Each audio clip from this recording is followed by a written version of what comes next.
નમસ્કાર, હું છું વિહંગા પરમાર. સિટી ન્યૂઝમાં આપનું સ્વાગત છે. સૌપ્રથમ એક નજર આજના મુખ્ય સમાચારો પર. આજે વસંત પંચમીના પાવન પર્વના દિવસે ભરૂચ શહેરના સ્થાપના દિવસ તરીકે ઉજવણી કરાઈ. નર્મદા નદીના કિનારે વસેલું અને ભૃગુ ઋષિના આશ્રમથી ઓળખાતું ભરૂચ શહેર ભારતના અતિ પ્રાચીન શહેરોમાંનું એક ગણાય. ભરૂચના ભોલાવ ખાતે રૂપિયા 14 કરોડના ખર્ચે નવનિર્મિત થનાર એસટી ડેપો, વર્કશોપ અને ટાયર પ્લાન્ટનું રાજ્ય કક્ષાના મંત્રી ઈશ્વરસિંહ પટેલના હસ્તે ખાતમુહૂર્ત કરવામાં આવ્યું. અંકલેશ્વરની વાલિયા ચોકડીથી કોસંબડી સુધી રૂપિયા 33 કરોડના ખર્ચે નિર્માણ પામનાર 4 લેન માર્ગનું રાજ્ય કક્ષાના મંત્રી ઈશ્વરસિંહ પટેલના હસ્તે ખાતમુહૂર્ત કરાયું. ભરૂચના યુવા વૈજ્ઞાનિક દક્ષલ મહેતાએ નાના બ્લેક હોલ મહાકાય કઈ રીતે થયા તે રહસ્ય ઉકેલ્યું. નાના બ્લેક હોલનું મસમોટા બ્લેક હોલમાં પરિવર્તનનું રહસ્ય ઉકેલતું રિસર્ચ પેપર નેચર એસ્ટ્રોનોમીમાં પ્રકાશિત થયું. આજે વસંત પંચમીના પાવન પર્વના દિવસે ભરૂચ શહેરના સ્થાપના દિવસની ઉજવણી કરાય છે. નર્મદા નદીના કિનારે વસેલું અને ભૃગુ ઋષિના આશ્રમથી ઓળખાતું ભરૂચ ભારતના અતિ પ્રાચીન શહેરોમાંનું એક ગણાય છે. ભરૂચ નામ વિશે પણ એક રસપ્રદ માન્યતા પ્રચલિત છે. કહેવાય છે કે હાલનું ભરૂચ નામ અંગ્રેજી શબ્દ બ્રોચ પરથી ઉતરી આવ્યું છે. પ્રાચીન સમયમાં ભરૂચ એક વિશાળ બંદર હોવાથી અરબસ્તાન અને ખાડીના દેશોના વેપારીઓ અહીં સતત આવન જાવન કરતા. ઈરાનના ફારસી લોકોએ આ શહેરને બ્રોચ નામ આપ્યું હતું. બ્રોચ શબ્દને જુદા કરીએ તો બર એટલે કે ટેકરો અને ઓચ એટલે વસેલું અર્થાત ટેકરા પર વસેલું શહેર. સમય જતાં બ્રોચ શબ્દનો અભ્રંશ થઈ ભરૂચ બન્યું. ભરૂચના ઇતિહાસકાર અને પ્રોફેસર મિનળબેન દવેના મત અનુસાર ભરૂચનો ઇતિહાસ હજારો વર્ષ જૂનો છે. પ્રાચીન સમયમાં ભૃગુ કૂચ તરીકે ઓળખાતું ભરૂચ રોમ, ગ્રીસ, ઇજિપ્ત જેવા દેશો સાથે વેપાર માટે જાણીતું બંદર હતું. નર્મદા નદી મારફતે થતો વેપાર ભરૂચને સમૃદ્ધ અને વૈશ્વિક ઓળખ આપતો હતો. આજે પણ ભરૂચના ઇતિહાસમાં વેપાર, સંસ્કૃતિ અને સંસ્કારનો અનોખો સંગમ જોવા મળે છે. ભરૂચે અનેક સાહિત્યકારો પણ આપ્યા છે, જેમાં કનૈયાલાલ, માણેકલાલ મુનશી, પંડિત ઓમકારનાથ ઠાકુર અને સુંદરમનો સમાવેશ થાય છે. ભરૂચના સોનાનો પથ્થર, સોનાનો પુલ અને સોનેરી મહેલ 3 સ્થળો ખૂબ જાણીતા છે. આજે પણ ભરૂચના જૂના શહેર વિસ્તારમાં નર્મદા નદીની નજીક આવેલ ઊંચા નીચા ટેકરા આ માન્યતાને સાબિત કરતા દેખાય છે. ભરૂચ શહેર પોતાના પૌરાણિક મૂળ, વૈભવી ઇતિહાસ અને વૈશ્વિક વ્યાપારી ઓળખ સાથે આજે પણ ગૌરવભેર ઊભું છે. ભરૂચના ભૃગુ ઋષિ મંદિરના ટ્રસ્ટી અશ્વિન હિંડિયાએ જણાવ્યું હતું કે ભૃગુ ઋષિ ત્રેતા યુગમાં તેમના શિષ્યો સાથે આ ભૃગુકુચ શહેર વસાવ્યું હતું. તે ભાર્ગવ સમાજના ઈષ્ટદેવ ગણાય છે. જેથી ભાર્ગવ સમાજ દર વર્ષે વસંત પંચમી એટલે કે ભરૂચ સ્થાપના દિવસ નિમિત્તે શહેરમાં આવેલ ભૃગુ ઋષિ મંદિર ખાતે વિવિધ ધાર્મિક કાર્યક્રમનું આયોજન કરે છે. મંદિરોમાં મહર્ષિ ભૃગુ ઋષિએ કેસર સ્નાન સહિતની વિશેષ પૂજા, હવન અને પ્રાર્થના કરવામાં આવે છે તેમ જણાવ્યું. નર્મદા કિનારે વસેલ આ શહેર ખરેખર ગુજરાતનું ગૌરવ છે, જ્યાં પુરાણ, ઇતિહાસ અને પરંપરાનો અદ્ભુત સંગમ જોવા મળે છે. ભરૂચ જાણીતું છે એની સૂજની માટે, એની ખારીશિંગ માટે, એના વિવિધ ઉદ્યોગો માટે, નર્મદા તટે આવેલા અનેક પવિત્ર દેવાલયો માટે, મંદિરો માટે. અહીંયા જૈન દેરાસરો છે. શ્રીલંકાની રાજકુમારીએ બનાવેલું શકુનિકા વિહાર જે સમડીપોળમાં આવ્યું છે. કડિયા ડુંગરમાં બૌદ્ધ ગુફાઓ છે. જામા મસ્જિદ 14મી સદીમાં બનેલી એ પણ ભરૂચમાં આવેલી છે. એવી જ રીતે શીખ સંપ્રદાય જેના માટે બહુ જ ગૌરવ અનુભવે છે ને જેને સૌથી પવિત્ર સ્થળ ગણે છે એ ગુરુદ્વારા ચદ્દર સાહેબ એ પણ નર્મદા કિનારે આવેલું છે. તો જૈનો, શીખો, ખ્રિસ્તીઓ, પારસીઓનું અગિયારી પણ ભરૂચમાં છે અને ગુજરાતની જૂનામાં જૂની અગિયારીઓમાં એક અગિયારી ભરૂચમાં આવેલી છે.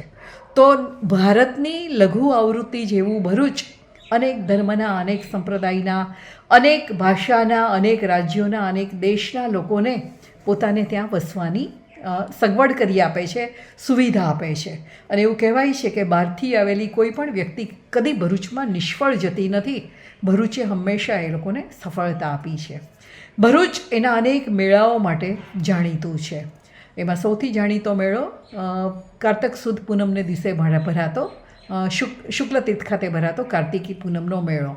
એવી જ રીતે કોઠા પાપડીનો મેળો એ હિન્દુ મુસ્લિમ ઐક્યનું પ્રતીક છે. માં પુણ્યસલીલા નર્મદાના કિનારે સૌથી પ્રથમ શહેર મહર્ષિ ભૃગુએ વસાવેલું અને નંદન સંવત્સરમાં મહાસુદ પાંચમને દિવસે પોતાના 18,000 શિષ્યો સહિત તેઓ ભરૂચ શહેરમાં પધારેલા અને ભરૂચ શહેરની સ્થાપના કરી હતી. આ શહેર અતિ પૌરાણિક છે. પહેલાં એમ કહેવાતું હતું કે કાશી બહુ પુરાણી છે, પણ હવે જે નવું રિસર્ચ થયું એ મુજબ ભરૂચ શહેર બહુ પુરાણી નગરીમાં આવે છે. અમે ભૃગુ ઋષિના વંશજો ભાર્ગવ બ્રાહ્મણ કહેવાયા, અને અમે અમારો સમાજ દર વસંત પંચમીએ સવારેથી લઈને સાંજ સુધી અનેક પ્રકારના કાર્યક્રમો કરીએ છીએ, જેમાં કેસર સ્નાન હોય છે, લઘુરુદ્ર હોય છે, મહાપ્રસાદી હોય છે, બીજા અનેક વિવિધ કાર્યક્રમો બી અમે રાખીએ છીએ. ભરૂચના ભોલાવ ખાતે ₹14 કરોડના ખર્ચે નવનિર્મિત થનાર એસટી ડેપો, વર્કશોપ અને ટાયર પ્લાન્ટનું રાજ્ય કક્ષાના મંત્રી ઈશ્વરસિંહ પટેલના હસ્તે ખાતમુહૂર્ત કરવામાં આવ્યું હતું. ગુજરાત રાજ્ય માર્ગ વાહન વ્યવહાર નિગમ દ્વારા ભરૂચ જિલ્લાના મુસાફરોની સુવિધામાં વધારો કરવા અને નિગમની કાર્યક્ષમતા વધારવા માટે ભોલાવ ખાતે નવનિર્મિત થનાર એસટી ડેપો, વર્કશોપ તથા અત્યાધુનિક ટાયર પ્લાન્ટનું ખાતમુહૂર્ત સમારંભ યોજાયો હતો. રાજ્યના જળસંપત્તિ મંત્રી ઈશ્વરસિંહ પટેલના હસ્તે બંને પ્રકલ્પોનું ખાતમુહૂર્ત કરવામાં આવ્યું હતું. આ કાર્યક્રમ બાદ આમોદ ખાતે નવનિર્મિત એસટી બસ સ્ટેશનનું લોકાર્પણ પણ કરવામાં આવ્યું હતું. આ પ્રસંગે ભરૂચ નગર સેવા સદનના પ્રમુખ વિભૂતિબા યાદવ, જિલ્લા પંચાયતની કારોબારી સમિતિના ચેરમેન ધર્મેશ મિસ્ત્રી, ભાજપના આગેવાન મારુતિસિંહ અટોદરિયા, પ્રાંત અધિકારી મનીષા માનાણી, ડેપો મેનેજર વિશાલ છત્રીવાલા સહિત અધિકારીઓ અને એસટી વિભાગના કર્મચારીઓ ઉપસ્થિત રહ્યા હતા. ભોલાવ ખાતે બનનાર ₹14 કરોડના ખર્ચે નવા ડેપોમાં મુસાફરો માટે આધુનિક સુવિધાઓથી સજ્જ હશે અને બસોના જાળવણી માટે અદ્યતન વર્કશોપની પણ સુવિધા મળશે. ટાયર પ્લાન્ટ દ્વારા એસટી નિગમની બસો માટેના ટાયરોનું લોકલ લેવલે મેનેજમેન્ટ સુદૃઢ બનશે, જે નિગમ માટે આર્થિક અને કાર્યકારી રીતે ફાયદાકારક સાબિત થશે. આદરણીય મુખ્યમંત્રી શ્રી ભૂપેન્દ્રભાઈ પટેલ અને આદરણીય ડેપ્યુટી મુખ્યમંત્રી શ્રી હર્ષભાઈ સંઘવીજીના સાનિધ્યની અંદર ભરૂચ ભોલાવ ખાતે વર્કશોપ અને ટાયર પ્લાન્ટનું આજે અહીંયા ખાતમુહૂર્ત થઈ રહ્યું છે. એ 14 કરોડ 34 લાખના ખર્ચે ટાયર પ્લાન્ટ અને વર્કશોપ અહીંયા બનવાનો છે. ત્યારે સમગ્ર ગુજરાતની અંદર બસ ડેપો હોય, જ્યાં જ્યાં ટાયર પ્લાન્ટનું કામ હોય, આ તમામ કામગીરી આજે ગુજરાતની અંદર થઈ રહી છે. એ ભૂતકાળમાં એસટી ડેપો હતા, આજે એરપોર્ટની જેમ બસ સ્પોટ જેવા બની રહ્યા છે. એવા સુરતમાં, અમદાવાદમાં, વડોદરામાં, રાજકોટની અંદર, આપણા ભરૂચની અંદર પણ ખૂબ સારું મજાનું એસટી ડેપો બન્યો છે. આજે આની સાથે આમોદ ખાતે પણ એસટી ડેપોનું ઉદ્ઘાટન અહીંયા આ કાર્યક્રમ પતેથી ત્યાં જવાના છે. અનેક વિવિધ કામો એ ગુજરાત સરકાર દ્વારા થઈ રહ્યા છે. આવનારા દિવસોમાં જ્યાં જ્યાં પણ એસટી નિગમની અંદર જરૂર થશે ત્યાં ત્યાં આ કામગીરી થવાની છે. આવનારા દિવસોમાં સવિશેષ આનાથી પણ વધુ કામગીરી ગુજરાત સરકાર દ્વારા થનાર છે. અંકલેશ્વરની વાલિયા ચોકડીથી વાલિયાને જોડતો મહત્વપૂર્ણ માર્ગને 4 માર્ગીય બનાવવા રાજ્ય સરકારે મંજૂરી આપી છે. રાજ્ય સરકાર હસ્તક આવતા કુલ 6 કિલોમીટર લાંબા કોસંબડી સુધીના માર્ગને 33.35 કરોડ રૂપિયાના ખર્ચે 4 લેન બનાવવામાં આવશે. માર્ગની કામગીરી આગામી 1 વર્ષમાં પૂર્ણ કરવાનો લક્ષ્યાંક રાખવામાં આવ્યો છે. આ માર્ગના 4 લેન કામનું ખાતમુહૂર્ત રાજ્ય કક્ષાના મંત્રી ઈશ્વરસિંહ પટેલના હસ્તે કરવામાં આવ્યું હતું. માર્ગ પહોળો થતા ઔદ્યોગિક વિસ્તારને જોડતા આ માર્ગ પર લાંબા સમયથી રહેલી ટ્રાફિક જામની વિકટ સમસ્યામાંથી વાહન ચાલકો અને નાગરિકોને મોટી રાહત મળશે. વાલિયા ચોકડીથી વાલિયા તરફ જતો આ માર્ગ ઔદ્યોગિક વિસ્તારોને જોડે છે, જેને કારણે રોજિંદા વાહન વ્યવહારનો ભારે રહે છે. 4 લેન માર્ગ બનતા પરિવહન વધુ સુગમ બનશે, તેમજ ઉદ્યોગોને પણ લાભ મળશે. ખાતમુહૂર્ત પ્રસંગે અંકલેશ્વર નોટિફાઈડ એરિયા ઓથોરિટીના chairman Prabodh Patel, Ankleshwar notified area Bhajap પ્રમુખ જય તરૈયા, ઉદ્યોગ મંડળના પ્રમુખ વિમલ જેઠવા, નગરપાલિકાની કારોબારી સમિતિના અધ્યક્ષ નિલેશ પટેલ, તાલુકા પંચાયતના પૂર્વ પ્રમુખ અનિલ પટેલ સહિત અનેક આગેવાનો અને સ્થાનિક લોકો ઉપસ્થિત રહ્યા હતા. અત્રે ઉલ્લેખનીય છે કે કોસંબડીથી વાલિયાને જોડતો માર્ગ નેશનલ હાઈવેમાં આવે છે, જેને પણ 4 માર્ગીય બનાવવાની કામગીરી ચાલી રહી છે. ઘણા વર્ષોથી આ વિસ્તારના લોકોની માંગ હતી કે વાલિયા ચોકડીથી કોસંબડી સુધીના રસ્તામાં ઇન્ડસ્ટ્રીયલ એરિયા પણ આવે છે, રેસિડેન્શિયલ વિસ્તાર પણ આવે છે. એમને લઈને કાયમ વારંવાર ટ્રાફિક સમસ્યા રહેતી હતી. આજથી 10 વર્ષ પહેલાં આ 4 લેનનું કામ મંજૂર થયું હતું, પરંતુ એ જ ગાળાની અંદર સ્ટેટમાં હતો રસ્તો ને એમાં નેશનલ હાઈવેમાં જવાને કારણે આપણું કામ ડિલે થયું. ફરી પાછું જ્યારે સ્ટેટ ગવર્મેન્ટની પાસે આવ્યું અને આપણે અહીંયાથી 6 કિલોમીટર એટલે કે અહીંયાથી વાલિયા ચોકડીથી કોસંબડી સુધી 6 કિલોમીટર એની જે એમાઉન્ટ છે 33 કરોડ 35 લાખ રૂપિયાના ખર્ચે આ વચ્ચે ડિવાઈડર આવશે 1.5 મીટર અને બંને બાજુ 9 મીટર આમ અને 9 મીટર આમ કરીને ફોર લેન રસ્તાનું આયોજન કરવામાં આવ્યું છે. એની સાથે ગટરનું પણ આયોજન કરવામાં આવ્યું છે કે જે 2.5 ફૂટ ઊંચી અને 2.5 ફૂટ પહોળી ગટર લાઈન, જેને કારણે જે વરસાદી પાણી છે એ વરસાદી પાણી નિકાલ માટેનું પણ ગટર લાઈનનું આયોજન કરવામાં આવ્યું છે. અને આ 6 કિલોમીટર રસ્તો એ 18 મહિના એની ટાઈમ લિમિટ છે. 30/12/25ના રોજ વર્ક ઓર્ડર આપવામાં આવેલ છે અને 18 માસની અંદર આ કામગીરી પૂર્ણ કરવામાં આવનાર છે. કોર્ટોતરશ્રીને પણ વિનંતી કરીએ છીએ કે આ કામ જલ્દી પતે, 18 મહિનામાં રાહ ન જોવી પડે, 12 મહિનામાં કામ પતે એ પ્રમાણે કરીને જલ્દી બને એ પ્રમાણે અમારા પ્રયત્ન છે. અને આ જ રીતે આવા અનેક રસ્તાઓ રાજ્ય સરકાર દ્વારા પણ કરવામાં આવ્યા છે, કેન્દ્ર સરકાર દ્વારા પણ કરવામાં આવ્યા છે. ત્યારે આવનારા દિવસોમાં આનાથી પાછળ વિશેષ વિકાસ આ અંકલેશ્વરનો થવાનો છે. યુવા સંશોધન અને આયર્લેન્ડની મેનુથ યુનિવર્સિટીમાં ભરૂચના ડોક્ટરેટ સંશોધક દક્ષલ મહેતાએ નાના બ્લેક હોલનું મસમોટા બ્લેક હોલમાં પરિવર્તનનું રહસ્ય ઉકેલતું સંશોધન કર્યું છે. બ્લેક હોલ કઈ રીતે મોટા બન્યા હશે, કઈ રીતે મહાકાય બન્યા હશે અને વધુ ઝડપથી તેમનામાં આ ફેરફાર કઈ રીતે આવ્યા હશે તે અંગેનું રહસ્ય ભરૂચના યુવાન અને આયર્લેન્ડની મેનુથ યુનિવર્સિટીના ડોક્ટરેટ સંશોધક દક્ષલ મહેતાએ ઉકેલ્યું છે. મેનુથ યુનિવર્સિટીના ડોક્ટર જ્હોન રેગન અને ડોક્ટર લેવિસ પ્રોલના માર્ગદર્શન હેઠળ કરેલા સંશોધન મુજબ બ્રહ્માંડની રચના થઈ ત્યારે અંધાધૂન પરિસ્થિતિમાં શરૂઆતમાં નાના બ્લેક હોલ બન્યા હતા. બ્લેક હોલનું ગુરુત્વાકર્ષણ બળ એવું શક્તિશાળી હોય કે તેનાથી પ્રકાશ પણ છટકી શકતો નથી અને એ જ કારણે આસપાસના તારા કે બીજા પદાર્થને ગળી જતો હોય છે. આ પદાર્થ તેના તરફ ખેંચાતો હોય એ જોઈને જ તેની હાજરી પકડાતી હોય છે. બ્લેક હોલ નાનામાંથી મોટા કઈ રીતે થયા તે રહસ્ય અકબંધ રહ્યું હતું. હવે દક્ષલ મહેતાએ કરેલા સંશોધન મુજબ બ્લેક હોલ પણ નાના હોય છે. ટૂંકમાં જેમ પાતળો માણસ ખાવધરો બની જઈને જાડો થઈ જાય છે તેવું જ બ્લેક હોલમાં પણ જોવા મળે છે. મુખ્ય સંશોધક દક્ષલ મહેતાએ મત વ્યક્ત કરે છે કે અત્યાધુનિક કોમ્પ્યુટર સિમ્યુલેશનનો ઉપયોગ કરવામાં આવ્યો છે. એ સંશોધનમાં જણાવ્યું હતું કે બિગ બેંગ પછીના કેટલાક કરોડો વર્ષ બાદ જન્મેલા બ્લેક હોલ આપણા સૂર્ય કરતાં 1000 ગણો કદમાં વિકસ્યા છે. મેથુનમાં પોસ્ટ ડોક્ટરલ ફેલો અને સંશોધન ટીમના સભ્ય ડોક્ટર લુઈસ પ્રોલે કહ્યું હતું કે જેમ્સ વેબ સ્પેસ ટેલિસ્કોપના ડેટાનો અભ્યાસ કરતા જણાવ્યું છે કે પ્રારંભિક બ્રહ્માંડમાં જન્મેલા બ્લેક હોલ આટલા ઝડપથી આટલા સુપરમાસિક કદ સુધી કેવી રીતે પહોંચી શક્યા, તે આટલા ઝડપથી બની શક્યા તે એક રહસ્ય હતું જે હવે ઉકેલાયું છે. આ સંશોધન કરનાર ટીમના મુખ્ય સંશોધક દક્ષલ મહેતા કહે છે કે આ નાના બ્લેક હોલ અગાઉ ખૂબ નાના માનવામાં આવતા હતા. તે પ્રારંભિક તારા વિશ્વોના કેન્દ્રમાં જોવા મળતા વિશાળ બ્લેક હોલમાં વૃદ્ધિ પામી શકતા નથી અને તે બતાવ્યું છે કે તે પ્રારંભિક બ્લેક હોલ નાના હોવા છતાં યોગ્ય પરિસ્થિતિઓને જોતા અદ્ભુત રીતે ઝડપથી વધવા માટે સક્ષમ છે. તેના પરિણામો 2035માં લોન્ચ થવાના મહત્વપૂર્ણ સંયુક્ત European space agency NASA laser interferometer space antenna mission માટે પણ મહત્વપૂર્ણ બની રહેશે. ભરૂચ શહેરનું નાઇટ શેલ્ટર હોમ ઘર વિહોણા અને નિરાધાર લોકોને રાત્રિ રોકાણ માટે આશ્રય પૂરું પાડે છે. ખાસ કરીને સંકટગ્રસ્ત બહેનો માટે આ શેલ્ટર હોમ આશાનું કિરણ બન્યું છે. બબીતાબેન રાઠવા ઉંમર વર્ષ 25, મૂળ ડાણુ મહારાષ્ટ્રના રહેવાસી છે. ઘરેલું ઝઘડાને કારણે તેઓ ઘર છોડીને નીકળી ગયા હતા.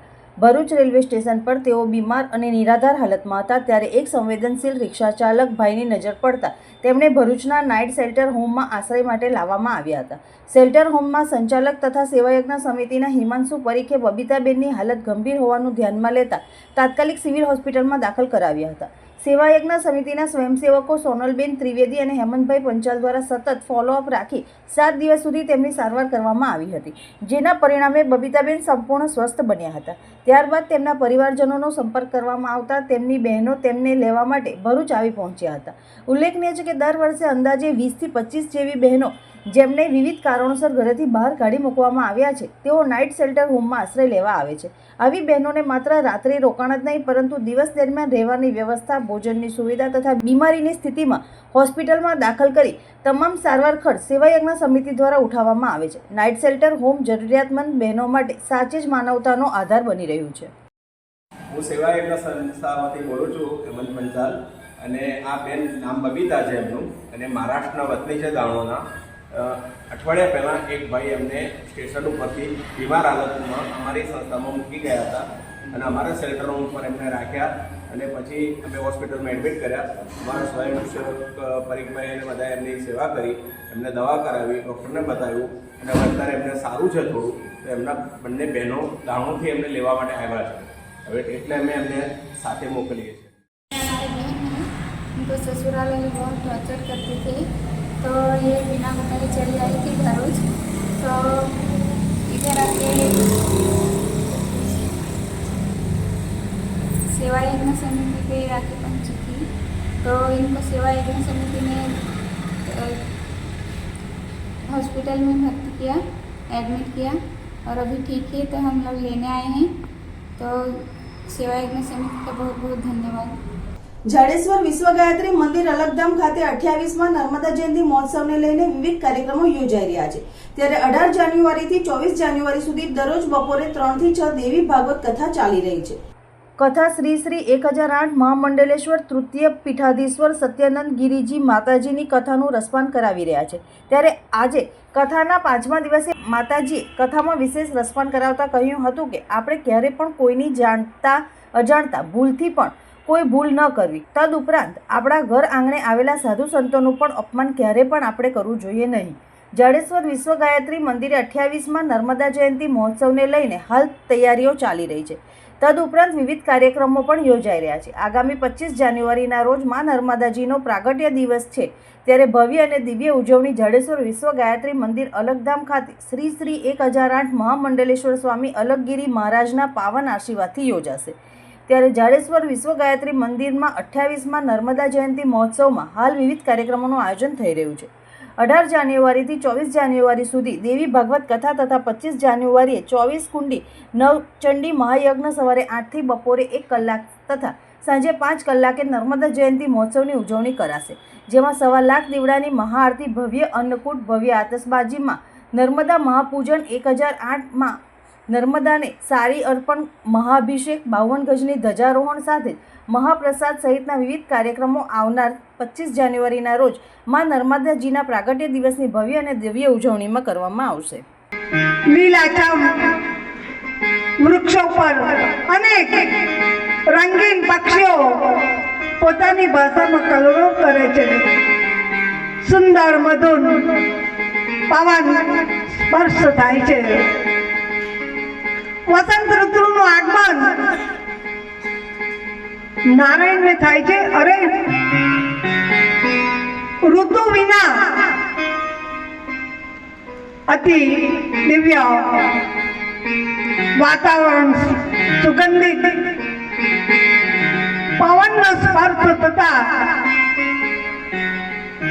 નારાયણનું તપ ભંગ થાય છે। ભરૂચ જિલ્લામાં દહેજ સેસ 2 લખીગામ નજીક આવેલ હિન્દુસ્તાન એમઆઈ સ્વાકો લિમિટેડ કંપની દ્વારા જમીન ગુમાવનાર ખેડૂતો તથા વર્ષોથી કામ કરતા સ્થાનિક કામદારો સામે ગંભીર અને કાયદા વિરુદ્ધ અન્યાય કરવામાં આવ્યો હોવાના આક્ષેપ સામે આમ આદમી પાર્ટી દ્વારા કલેક્ટરને આવેદનપત્ર પાઠવી ઉગ્ર રજૂઆત કરવામાં આવી છે। આમ આદમી પાર્ટી ભરૂચ જિલ્લા પ્રમુખ પિયુષ પટેલે જણાવ્યું હતું કે તારીખ 26 ડિસેમ્બર 2025ના રોજ કંપનીએ કોઈ પૂર્વ સૂચના વિના પ્લાન્ટ બંધ કરી ગેટ પર નોટિસ લગાવી કામદારોને નોકરીમાંથી બહાર કરી દીધા હતા અને સરકારના નિયમ મુજબ જમીન ગુમાવનાર ખેડૂતોને કાયમી રોજગાર આપવાની ફરજ હોવા છતાં કંપનીએ તેનો અમલ કર્યો નથી। કંપની દ્વારા જમીન ગુમાવનાર ખેડૂતોને માત્ર 1.50 લાખથી 3 લાખ જેટલી રકમ આપી મામલો પૂર્ણ કરવાનો પ્રયાસ કરવામાં આવ્યો છે, જે અન્યાયપૂર્ણ છે। આ રકમ સ્વીકારવામાં ઇનકાર કરનાર કામદારોને ધમકીભર્યા નોટિસો પાઠવવામાં આવી રહી હોવાનું પણ જાણવા મળ્યું છે।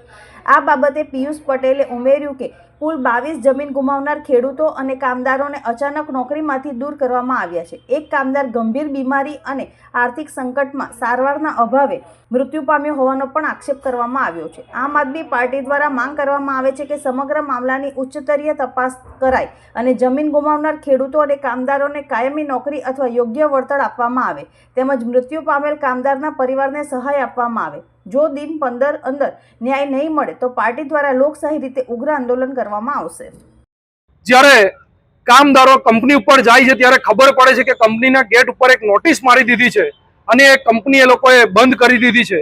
ત્યારે એ લોકોને જે ગ્રેજ્યુટી આપવામાં આવે છે એ પણ 1.5 લાખથી 3 લાખની વચ્ચેની ગ્રેજ્યુટી એ લોકોને બતાવવામાં આવી છે। સાથે જ એ લોકોને તાત્કાલિકના ધોરણે કંપનીઓ બંધ કરી દીધી। હવે અહીંયા જે સ્થાનિક ખેડૂતો હતા એ ખેડૂતોની દુવિધા એટલી બધી છે કે એ લોકોએ જમીનો તો ગુમાવી દીધી જેની પર એ લોકો આજીવિકા કરી ખાતા હતા। ત્યારે હવે એ લોકોએ જમીનો ગુમાવીને હવે એ લોકોએ નોકરી ગુમાવવાનો વારો આવ્યો છે। ત્યારે તમામ પરિવારો સાથે એ લોકો અહીંયા કલેક્ટર કચેરીએ ભરૂચ જિલ્લામાં આવેદનપત્ર આપવા માટે આવ્યા છે।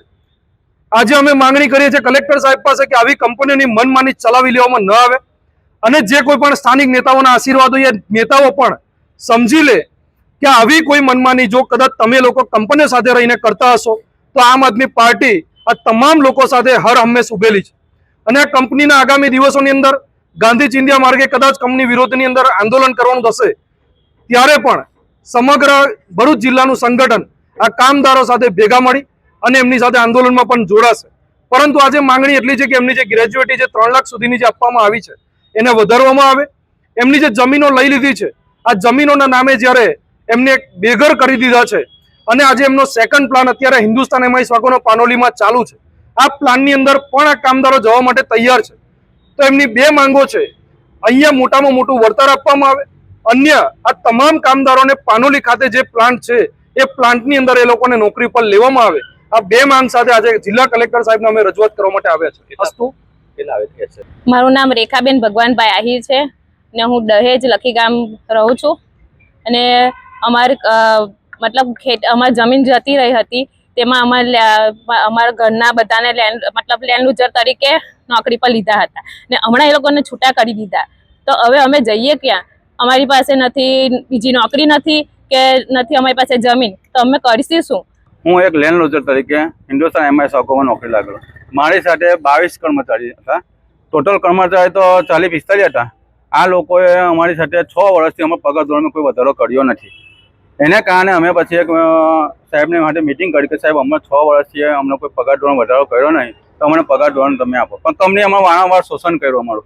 અમારી સાથે કોઈ વાતચીત કરી નહીં, કશી કરી નહીં અને અમને 22 જણને બીજા બધા જે માણસો હતા અંડર એમ્પ્લોય એ બધાને પાનોલી ટ્રાન્સફર કર્યું અને અમને જે છે એમને 26 તારીખે એ લોકો અચાનક કંપની પર ગેટ સવારમાં 6 વાગે આવી અને ગેટ પર નોટિસ મારી હતી. જ્યારે અમે નોકરી પર ગયા 9 વાગે ત્યારે ગેટ પર નોટિસ હતી, અમને અંદર ઘૂસવાની છે. ત્યારે અમને ખબર પડી કે કંપની બંધ કરી. અમને આગળ તો કોઈ અમને જાણ જ નહીં કરી. તો આ 22 જણ જે છે તમે બીજા જો એમ્પ્લોયને ત્યાં ટ્રાન્સફર કરી શકતા હોય તો આ 22 જણે શું કર્યું? અમે લેન્ડ લૂઝર શું કર્યું? અમે જમીન ગુમાવી છે. ત્યાં અમે સસ્તા ભાવે જમીન લઈ લીધી, અમને લેન્ડ લૂઝર તરીકે એ લોકોએ ફોર્મ આપ્યું અને અમને નોકરી પર લીધા. 10 થી 11 વર્ષથી અમે ત્યાં નોકરી કરીએ છીએ ને એકદમ નિષ્ઠાપૂર્વક કરીએ છીએ. એમને અમને જે ટાર્ગેટ આપેલું કે 100 ટન મટીરિયલ કાઢો ને 100 ટનની ઉપર અમે કાઢીને આપેલું, એટલું બી અમે ફૂલ નિષ્ઠાપૂર્વક કામ કરેલું. હવે અમને અચાનક આ લોકોએ કાઢી મૂક્યા. તો હવે અમારા છોકરા ભણે, અમારા મકાનની લોનો ચાલે, તો હવે અમારો પગાર બંધ કર્યો, તો અમારે હવે શું કરવું?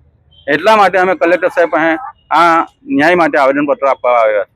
અંકલેશ્વરના અંસાર માર્કેટ સામે આવેલ સુપર માર્કેટમાં ભંગારના એક ગોદાઉનમાંથી ભરૂચ એસઓજીની ટીમે શંકાસ્પદ નટ બોલ્ટ અને પ્લેટનો જથ્થો ઝડપી પાડી ₹42,000 ઉપરાંતનો મુદ્દામાલ જપ્ત કરી એક ઇસમની અટકાયત કરી કાયદેસરની કાર્યવાહી હાથ ધરી છે. ભરૂચ એસઓજીનો સ્ટાફ અંકલેશ્વર વિસ્તારમાં પેટ્રોલિંગમાં હતો. તે દરમિયાન અંસાર માર્કેટ સામે આવેલ સુપર માર્કેટમાં સુપર એન્ટરપ્રાઇઝ નામના ભંગારના ગોદાઉનમાં શંકાસ્પદ નટબોલ્ટ અને પ્લેટો રાખી હોવાની બાતમી મળી હતી. જે મળેલી બાતમીના આધારે એસઓજી પોલીસે ગોદાઉનમાં તપાસ કરતા નટબોલ્ટ અને પ્લેટ ભરેલી બેગ મળી આવી હતી. ગોદાઉનમાં હાજર મોહમ્મદ કામિલ તેકીફ ખાનને નટબોલ્ટના જથ્થા અંગે જરૂરી બિલ સહિતના પુરાવા માંગતા તેમણે રજૂ ન કરી સંતોષકારક જવાબ આપ્યો ન હતો. પોલીસે તેમની અટકાયત કરી ₹42,200નો મુદ્દામાલ જપ્ત કરી તેમની વિરુદ્ધ જીઆઈડીસી પોલીસ મથકમાં ફરિયાદ દર્જ કરાવી હતી. અંકલેશ્વર નગરપાલિકા દ્વારા શારદા ભવન ટાઉન હોલ ખાતે પીએમ સ્વનિધિ યોજના 15 જેટલા લાભાર્થીઓને ચેકનું વિતરણ કરવામાં આવ્યું હતું. આજરોજ કેરળના તિરુવનંતપુરમમાં વડાપ્રધાન નરેન્દ્ર મોદીની અધ્યક્ષતા હેઠળ પીએમ સ્વનિધિ યોજના કાર્યક્રમ યોજાયો હતો. જે અંતર્ગત અંકલેશ્વર નગરપાલિકા દ્વારા આજ રોજ શારદા ભવન ટાઉન હોલ ખાતે પાલિકાના પ્રમુખ ભાવેશ કાયશની કારોબારી અધ્યક્ષમાં નિલેશ પટેલ ચીફ ઓફિસર કેશવ કોલોડિયાની અધ્યક્ષતા હેઠળ પીએમ સ્વનિધિ યોજનાના લાભાર્થીઓને ચેક વિતરણ કાર્યક્રમ યોજાયો હતો. આ કાર્યક્રમમાં શેરી ફેરિયાઓ ઉપસ્થિત રહ્યા હતા અને 15 જેટલા લાભાર્થીઓને ઉપસ્થિત મહાનુભાવોના હસ્તે ચેકનું વિતરણ કરવામાં આવ્યું હતું. આ કાર્યક્રમમાં અંકલેશ્વરની બીઓબી અને એસબીઆઈ બેંકના પ્રતિનિધિ ઉપસ્થિત રહ્યા હતા અને શેરી ફેરિયાઓને ક્રેડિટ કાર્ડની સુવિધાઓ અને ઉપયોગિતાઓ વિશે માહિતગાર કરવામાં આવ્યા હતા. આ પ્રસંગે NULMના હિરલ પ્રજાપતિ, જાગૃતિ પટેલ, તેજલ સોલંકી સહિત પાલિકાના કર્મચારીઓ ઉપસ્થિત રહ્યા હતા. આજરોજ આપણા લોકલાડીના પ્રધાનમંત્રી શ્રી નરેન્દ્ર મોદી સાહેબ દ્વારા ગરીબ, મધ્યમ વર્ગ અને નાના ધંધા કરતા વ્યક્તિઓના સર્વાંગી વિકાસ માટે તિરુવનંતપુરમથી પીએમ સ્વનિધિ યોજનાનું લોન્ચિંગ કરવામાં આવ્યું જેમાં 1 લાખ ઉપર લાભાર્થીઓને અલગ અલગની સ્વનિધિ આપવામાં આવી, જેના ભાગરૂપે આજે અંકલેશ્વર નગરપાલિકાના વિસ્તારમાં પણ લગભગ 15 જેટલા લાભાર્થીઓને આજે અહીંયાથી 4,55,000 જેવી રકમનું સ્વનિધિ યોજના આપવામાં આવી, જેનાથી નાના મધ્યમ અને ગરીબ વર્ગના વ્યક્તિઓને પોતાના ધંધામાં ઉત્થાન મળે, એ લોકોનો સર્વાંગી વિકાસ થાય, અને એ બાબતથી આજનો આ કાર્યક્રમ રાખવામાં આવ્યો. જય ભારત. અંકલેશ્વર શહેરમાં સરગમ કોમ્પ્લેક્સ સામેથી ભરૂચ એલસીબીની ટીમે 28,000ના વિદેશી દારૂના જથ્થા સાથે 2 ઇસમની અટકાયત કરી 78,000નો મુદ્દામાલ જપ્ત કરી 2 મહિલાને વોન્ટેડ જાહેર કરી કાયદેસરની કાર્યવાહી હાથ ધરી છે. ભરૂચ એલસીબીનો સ્ટાફ અંકલેશ્વર શહેરમાં પેટ્રોલિંગમાં હતો. તે દરમિયાન સરગમ કોમ્પ્લેક્સ સામે રોડ ઉપર 2 ઇસમો શંકાસ્પદ રીતે એક મોટરસાયકલ સાથે બેગ લઈને ઊભા હોવાની શંકા જતા તપાસ કરવામાં આવી હતી. તપાસ દરમિયાન બેગમાંથી વિદેશી દારૂ મળી આવતા બંનેને ઝડપી લેવામાં આવ્યા હતા. પોલીસે બંનેની પૂછપરછ કરતા નવસારી જિલ્લાના બિલીમોરાનો ક્રિશ કલ્પેશભાઈ પટેલ, અંકલેશ્વરના તાડફળિયાનો મેહુલભાઈ મોહનભાઈ ચૌહાણ હોવાનું જણાવ્યું હતું. પોલીસે 28,000નો વિદેશી દારૂ ઉપરાંત 2 મોબાઈલ ફોન અને 40,000ની એક મોટરસાયકલ મળી કુલ ₹78,000નો મુદ્દામાલ જપ્ત કર્યો છે. તપાસ દરમિયાન બિલીમોરાની રેખાબેન પટેલ અને અંકલેશ્વરની લક્ષ્મીબેન વસાવાની સંડોવણી બહાર આવતા બંનેને વોન્ટેડ જાહેર કરી તેઓ વિરુદ્ધ શહેર એ ડિવિઝન પોલીસ મથકમાં ફરિયાદ દર્જ કરવામાં આવી છે. આમોદનગરમાં 4.25 કરોડની પાણીની ટાંકીના કામમાં ગેરરીતિના મામલે રાજકીય માહોલ ગરમાઈ ગયો છે. પ્રાદેશિક કમિશનર દ્વારા આમોદ નગરપાલિકાના કોંગ્રેસના માજી પ્રમુખ સમીમબેન એમ પટેલને 37,99,000નો દંડ ફટકારવામાં આવતા શહેરના રાજકારણમાં ભારે ચર્ચા જાગી છે. આમોદનગરમાં 4.25 કરોડની પાણીની ટાંકીના કામમાં ગેરરીતિના મામલે રાજકીય માહોલ ગરમાઈ ગયો છે. પ્રાદેશિક કમિશનર દ્વારા આમોદ નગરપાલિકાના કોંગ્રેસના માજી પ્રમુખ સમીમબેન એમ પટેલને 37,99,000નો દંડ ફટકારવામાં આવતા શહેરના રાજકારણમાં ભારે ચર્ચા જાગી છે. આ કાર્યવાહી સામે માજી પ્રમુખે ખુલ્લેઆમ પ્રતિકાર નોંધાવી મીડિયા સમક્ષ પોતાનું સ્પષ્ટ અને કડક વલણ રજૂ કર્યું છે. માજી પ્રમુખ સમીમબેન પટેલે જણાવ્યું છે કે 19/1/2026ના રોજ પ્રાદેશિક કમિશનર નગરપાલિકાઓની કચેરી દ્વારા પાઠવવામાં આવેલ હુકમ સંપૂર્ણપણે એકતરફી, અન્યાયપૂર્ણ અને રાજકીય દુર્ભાવનાની પ્રેરિત છે. આ હુકમનો હેતુ ન્યાય આપવાનો નહીં પરંતુ મને રાજકીય રીતે બદનામ કરવાનો છે. તેમણે વધુમાં સ્પષ્ટતા કરતા જણાવ્યું હતું કે પીવાના પાણીની ટાંકી, પાઇપલાઇન તથા સંબંધિત તમામ કામો વર્ષ 2010માં વર્ક રેકોર્ડ દ્વારા મંજૂર કરવામાં આવ્યા હતા. આ કામને આજ દિન સુધી લગભગ 16 વર્ષ જેટલો સમય વીતી ગયો છે. આટલા લાંબા સમય બાદ અચાનક એક જ વ્યક્તિને નિશાન બનાવીને દંડનો હુકમ કરવો શંકાસ્પદ છે અને દુરાશય દર્શાવે છે. માજી પ્રમુખે જણાવ્યું કે આ સમગ્ર કામગીરીની નગરપાલિકાના સિટી એન્જિનિયર, કન્સલ્ટન્ટ, TPI તેમજ મુખ્ય અધિકારીની દેખરેખ હેઠળ કરવામાં આવી હતી. તેમ છતાં મારા સિવાય કોઈપણ અધિકારી, ઇજનેર કે જવાબદાર કર્મચારી સામે કોઈ કાયદાકીય કાર્યવાહી કરવામાં આવી નથી. ત્યારે પ્રશ્ન ઊભો થાય છે કે માત્ર પ્રમુખને જ દોષિત બનાવવાની પાછળ કોનો એજન્ડા છે? તેમણે વધુમાં ઉમેર્યું કે જો પાણીની ટાંકી ખરેખર તકલાદી હોત તો છેલ્લા 12 વર્ષથી આજ દિન સુધી આ જ ટાંકી દ્વારા આમોદ શહેરમાં નિયમિત રીતે પાણી વિતરણ કેવી રીતે થઈ રહ્યું છે? હકીકત તો એ છે કે આજે પણ પાણીની આ ટાંકી સંપૂર્ણ રીતે કાર્યરત છે. 6 મહિના પહેલા નવી ટાંકીનું નિર્માણ થતાં આ જૂની પરંતુ કાર્યરત ટાંકી અને સમ માટે પાણી બંધ કરવામાં આવ્યું છે. આવી સ્થિતિમાં કામ ખોટું હોવાનું કહેવું માત્ર બદનામી માટે રચાયેલ ષડયંત્ર હોવાનું જણાયું છે. માજી પ્રમુખ સમીમબેન પટેલે વધુમાં આક્ષેપ કર્યો કે બિલનું ચૂકવણું ન કરવા બાબતે મને ક્યારેય કોઈ શાખા તરફથી લેખિત કે મૌખિક સૂચના આપવામાં આવી નથી. આ હકીકત છુપાવીને મારી સામે કાર્યવાહી કરવી એ ન્યાયના મૂળભૂત સિદ્ધાંતોનો ભંગ છે. તેમણે એ પણ જણાવ્યું કે નગરપાલિકાની સામાન્ય સભામાં પસાર થતા દરેક ઠરાવની દેખરેખ અને નાણાકીય જવાબદારી મુખ્ય અધિકારીની હોય છે. તો પછી નાણાકીય વ્યવહારો માટે માત્ર પ્રમુખને જ દંડિત કરવો કાયદેસર છે કે રાજકીય વેરભાવ? એ મોટો પ્રશ્ન છે. અંતમાં માજી પ્રમુખે જણાવ્યું હતું કે આ હુકમ દ્વારા મારી જાહેર છબી ખરાબ કરવાનો નિષ્ફળ પ્રયાસ કરવામાં આવ્યો છે, જેને હું કડક શબ્દોમાં નકારી કાઢું છું. ટૂંક સમયમાં આ અન્યાય સામે જિલ્લા કોર્ટમાં અપીલ કરી ન્યાય મેળવવાનો માર્ગ અપનાવવામાં આવશે. સત્ય મારી સાથે છે અને મેં હંમેશા ઈમાનદારી તથા પારદર્શક રીતે વહીવટ કર્યો હોવાથી અંતે ન્યાય મળશે એવો વિશ્વાસ તેમણે વ્યક્ત કર્યો હતો. વાલિયા તાલુકાના ડેહલી ગામના બ્રિજ નજીકથી પોલીસે એક ઇકો ગાડીમાં બનાવેલા ચોરખાનામાંથી 2.5 લાખના વિદેશી દારૂના જથ્થા સાથે એક ઇસમની ધરપકડ કરી અન્ય એક ઇસમને વોન્ટેડ જાહેર કર્યો હતો. વાલિયા પોલીસ મથકની ટીમ પેટ્રોલિંગમાં હતી. તે દરમિયાન બાતમી મળી હતી કે ઇકો ગાડીમાં વિદેશી દારૂનો જથ્થો ભરીને વાડી ગામથી વાલિયા તરફ આવે છે. જે મળેલી બાતમીના આધારે ડેહલી ગામના બ્રિજ પાસે વોચ ગોઠવી હતી. દરમિયાન ઇકો ગાડી આવતા રોકી તપાસ કરતા ઇકોમાં અલગ અલગ જગ્યાએથી બનાવેલ ચોરખાનામાંથી વિદેશી દારૂનો જથ્થો મળી આવ્યો હતો.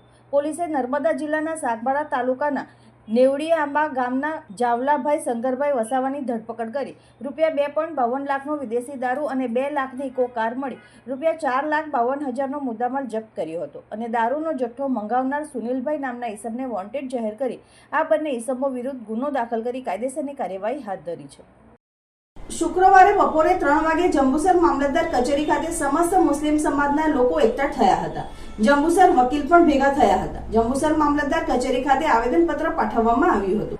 ભરૂચ જિલ્લામાં ખાસ મતદાર યાદી સુધારણા બાદ હવે મુસદ્દા મતદાર યાદી જાહેર કરવામાં આવી છે. જંબુસર વિધાનસભા મત વિસ્તારમાં મુસ્લિમ મતદારોના નામ ઇરાદાપૂર્વક કમી કરવામાં ખોટી વાંધા અરજીઓ કરવામાં આવી હોવાનો આક્ષેપ વિપક્ષે કર્યો છે.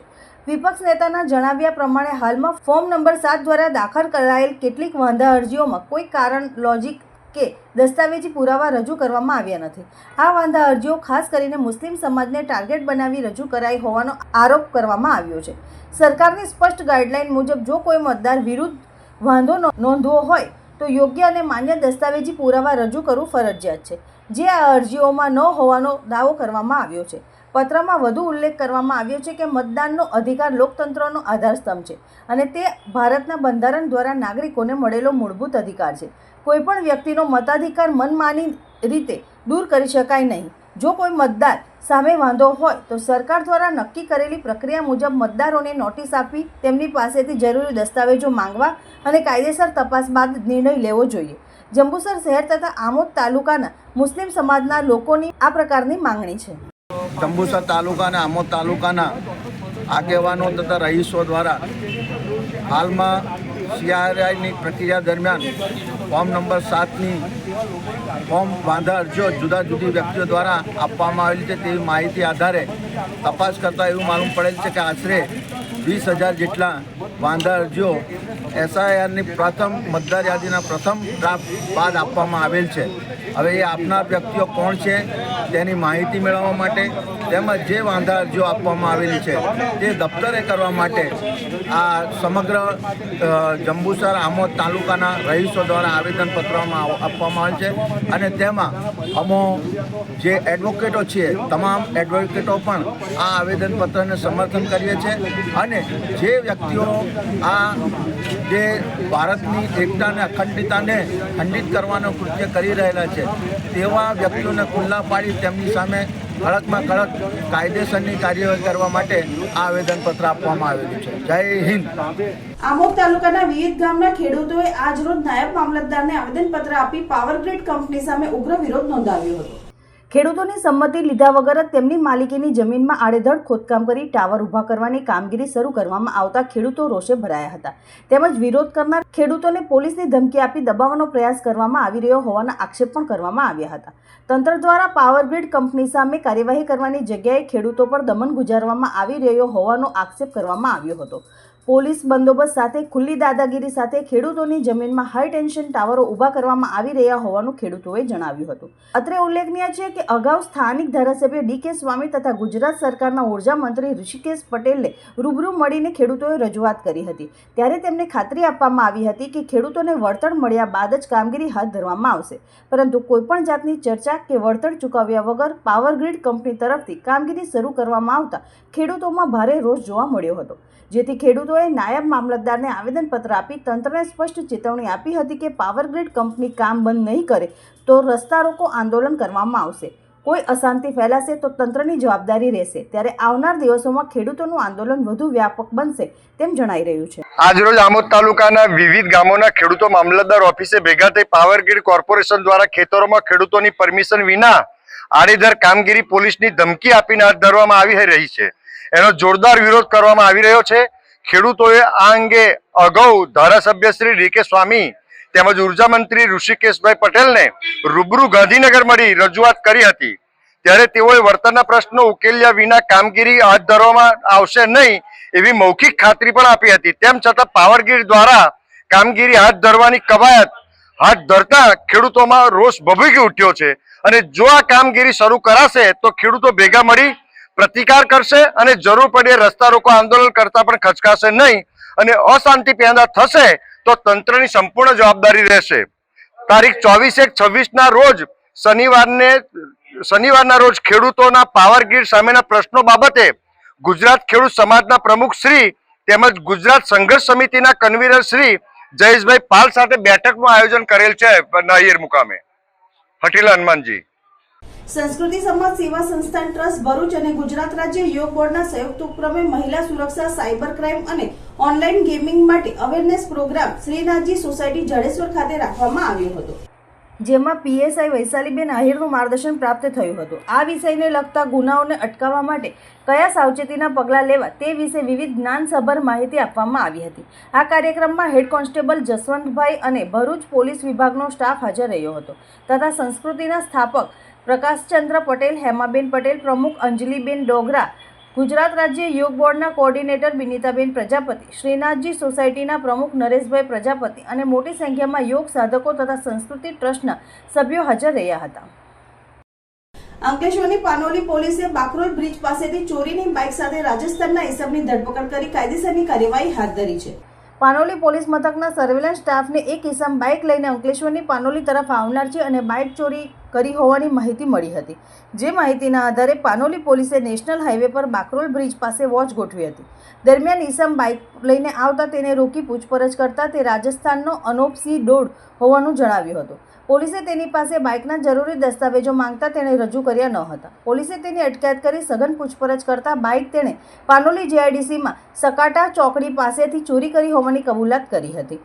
પોલીસે ₹80,000ની કિંમતની બાઇક જપ્ત કરી ગુનો નોંધી તપાસ હાથ ધરી છે. નર્મદા જિલ્લાના ગરુડેશ્વર તાલુકાના ચીચડિયા ગામથી કેવડિયા એકતાનગર સુધીનો રોડ રોયલ્ટી ચોરી કરીને ભારે વાહન ચલાવતા કોન્ટ્રાક્ટરો માટે ઘી કેળા સમાન બન્યો હોય તેમ ચર્ચાઈ રહ્યું છે. ગત વર્ષે ગુજરાતના ખેડા જિલ્લામાં જર્જરિત પુલ તૂટી જવાથી કેટલાક લોકોના જીવ ગયા હતા. એ અકસ્માત પછી નર્મદા જિલ્લાના રોડ ખાતાના અધિકારીઓ દ્વારા નસવાડી, તણખલા, ચીચડિયાથી કેવડિયા એકતાનગર સુધીના રોડ પર આવેલ નબળા પુલ અને નાળાની ચકાસણી કરીને આ રોડ પર ઓવરલોડ વાહનોની આવન જાવન પર પ્રતિબંધ લગાવીને લોખંડના બેરિકેડ ઊભા કરી દેવામાં આવ્યા હતા. પરંતુ ભૂમાફિયા દ્વારા આ બેરિકેડને તોડી દેવામાં આવ્યા છે. આ રોડ અવૈધ માટી ચોરો માટે સ્વર્ગ સમાન બન્યો છે. તણખલાથી એકતાનગર સુધીના આ રોડ પર 5 જેટલા નબળા નાળા અને પુલ આવેલા છે. નર્મદા જિલ્લાના વહીવટીતંત્ર દ્વારા આ નાળા અને પુલ પરથી 10 ટનથી વધારે ભારે વાહન પસાર કરવા પર પ્રતિબંધ લગાવી દેવામાં આવ્યો છે. તેમ છતાં બેરિકેડ તોડીને રોડ કોન્ટ્રાક્ટરો રોયલ્ટી વગરની રેતી, કપચી, ડામર અને માટી ભરેલા ઓવરલોડ વાહનો પસાર કરે છે. કેવડિયા એકતાનગરથી આ રોડ એમપી મધ્યપ્રદેશ સુધી જાય છે અને એમપીથી મોટી સંખ્યામાં સ્ટેચ્યુ ઓફ યુનિટી જોવા માટે પ્રવાસીઓ આ રોડથી આવે છે.